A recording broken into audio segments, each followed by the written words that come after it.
Video देख रहे सभी साथियों को मेरी तरफ से सत श्री अकाल। मैं Daya Singh, lecturer in mechanical engineering department. आज के इस वीडियो में हम डिस्कस करेंगे डिज़ाइन ऑफ की के बारे में कि जब भी हम कभी डिज़ाइन करते हैं की का, तो उस दौरान जो एक सॉलिड शाफ्ट है या हॉलो शाफ्ट है उसमें अगर हम कीवे स्लॉट करें तो उस कीवे का क्या इफ़ेक्ट पड़ेगा शाफ्ट की स्ट्रेंथ के ऊपर। So let us start with effect of कीवे on the shaft strength.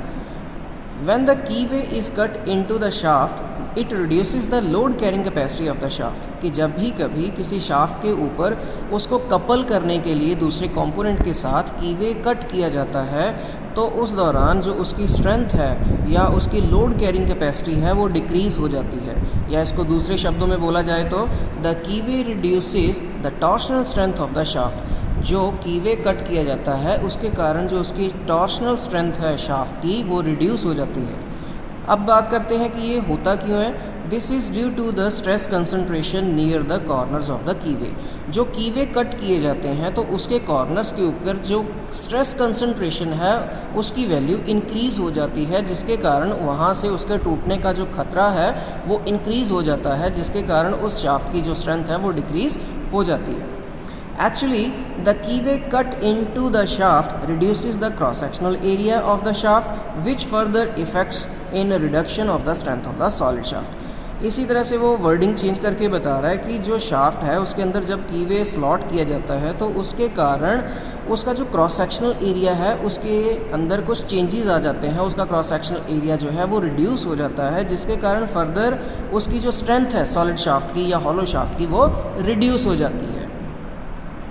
Next हम इसी के साथ बात करते हैं कि जो वीकनिंग का जो इफ़ेक्ट है उसको हम किस रिलेशन के साथ कैलकुलेट कर सकते हैं, उसके बारे में देखते हैं। The relation of weakening effect of कीवे is based on the experimental result given by H.F. Moore. H.F. मूरे एक साइंटिस्ट थे जिन्होंने एक एक्सपेरिमेंट किया, उसके रिजल्ट्स के ऊपर इसका जो वीकनिंग इफेक्ट है वो बेस्ड है। उसके अकॉर्डिंग क्या था, small e is equals to 1 minus 0.2 into W upon D minus 1.1 into H by D। इस रिलेशन को यूज़ करके हम यहाँ से टोटल कैलकुलेट कर सकते हैं कि कीवे स्लॉट करने के बाद उस शाफ्ट की स्ट्रेंथ कितनी रिड्यूस हुई। तो यहाँ पे हम देखते हैं कि जो हमने टर्मिनोलॉजी यूज़ की है, E क्या है, W क्या है, D क्या है, H क्या है। तो यहाँ पे जो हमने E ली है वो है शाफ्ट स्ट्रेंथ फैक्टर। तो बेसिकली हमने शाफ्ट स्ट्रेंथ फैक्टर यहाँ से कैलकुलेट करना है कि जिसके अकॉर्डिंगली हमें पता लग जाएगा कि एक सॉलिड शाफ्ट की स्ट्रेंथ कितनी ज़्यादा या कम है कीवे शाफ्ट से। So it is the ratio of strength of the shaft with keyway to the strength of the shaft without keyway. कि अगर हम किसी शाफ्ट को कीवे के बिना ले लें और एक शाफ्ट उसी शाफ्ट के ऊपर फिर दोबारा से जब हम कीवे स्लॉट कर दें तो दोनों शाफ्ट की अगर रेशो निकाली जाए तो keyway shaft to the normal shaft. तो यहाँ पे मैंने एक छोटा सा रिलेशन बना दिया, दिस इज़ टी कीवे, जो मेरे पास डिनोट करती है कि strength of the shaft with keyway, और नीचे है मेरी only T, this is the strength of the shaft without keyway.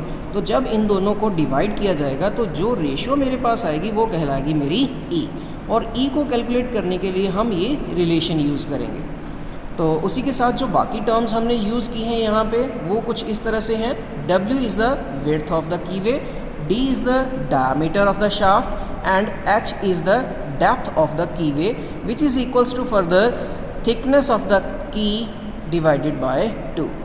तो यहाँ पे ये जो हमारे पास डेप्थ आ रही है, ये डेप्थ कितनी होगी, हमने जैसे यहाँ पे लिखा that is thickness of the की T डिवाइडेड बाय 2। तो अगर इसको हम डायग्राम की हेल्प से यहाँ से समझने की कोशिश करें कि सपोज ये मेरी शाफ्ट है, शाफ्ट के हाफ ऑफ द की जो होगी वो शाफ्ट के अंदर होगी और हाफ ऑफ द जो की होगी वो हब के अंदर होगी। हब अब किसी भी तरह की कोई पुली हो सकती है, गियर हो सकता है, उसके हब के अंदर हो सकती है। तो ये मेरा कीवे है। तो हाफ ऑफ द कीवे की हमने बात करनी है कि जो H डेप्थ है वो सिर्फ इतना सा ही पोर्शन है जो शाफ्ट के अंदर है। तो ये हमारे पास होगी पूरी टोटल थिकनेस की हाफ। तो यहाँ से मेरे पास ये H निकल आई, तो बाकी D is the diameter of the shaft and W is the width of the keyway या की। नेक्स्ट वो बात कर रहा है, कहता usually the strength of the keyed shaft is 75% of the solid shaft. कि होता क्या है कि यूजली जो कीवेड शाफ्ट होती है, कीड शाफ्ट होती है जिसके अंदर हमने कीवे स्लॉट किया हुआ है, उसकी जो स्ट्रेंथ है वो बेसिकली सॉलिड शाफ्ट की स्ट्रेंथ से 75% ही होती है।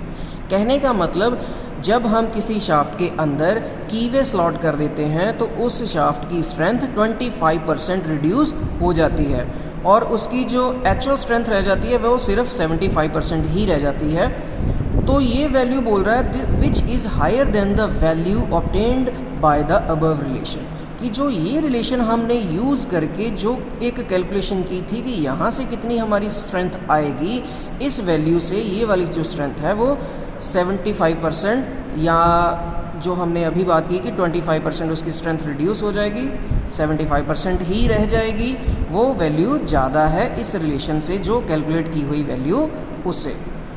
नेक्स्ट वो बात कर रहा है, कहता कि when the कीवे is long and कीवे is of sliding type, कि जब भी हम कोई कीवे स्लॉट करते हैं तो कुछ इस तरह का हमारे पास डिज़ाइन आ गया कि जहाँ पे हमें एक लंबा कीवे डिज़ाइन करना पड़ रहा है और कीवे की जो टाइप है वो स्लाइडिंग टाइप है, तो उस दौरान the angle of twist is increased in the ratio के। तो उस दौरान जो एंगल ऑफ ट्विस्ट प्रोड्यूस होगा उस शाफ्ट के अंदर या उसके कारण जो इफ़ेक्ट पड़ेगा की के ऊपर, उसके कारण जो एंगल ऑफ ट्विस्ट है वो हमारा इस रेशियो से, के रेशियो से चेंज होगा और उसका जो रिलेशन गिवन है वो हमारे पास कुछ इस तरह से है, k is equals to 1 + 0.4 into W/d minus 0.7 into H/d। तो इस रिलेशन से हमारे पास ये एंगल ऑफ ट्विस्ट गिवन होगा। सो इसी के साथ मेरा ये जो टॉपिक था that is based on effect of कीवे on the strength of the shaft, ये कंप्लीट है। होपफुली आप सभी को ये टॉपिक अच्छे से समझ आया होगा। वीडियो देखने के लिए थैंक यू वेरी मच। सत श्री अकाल।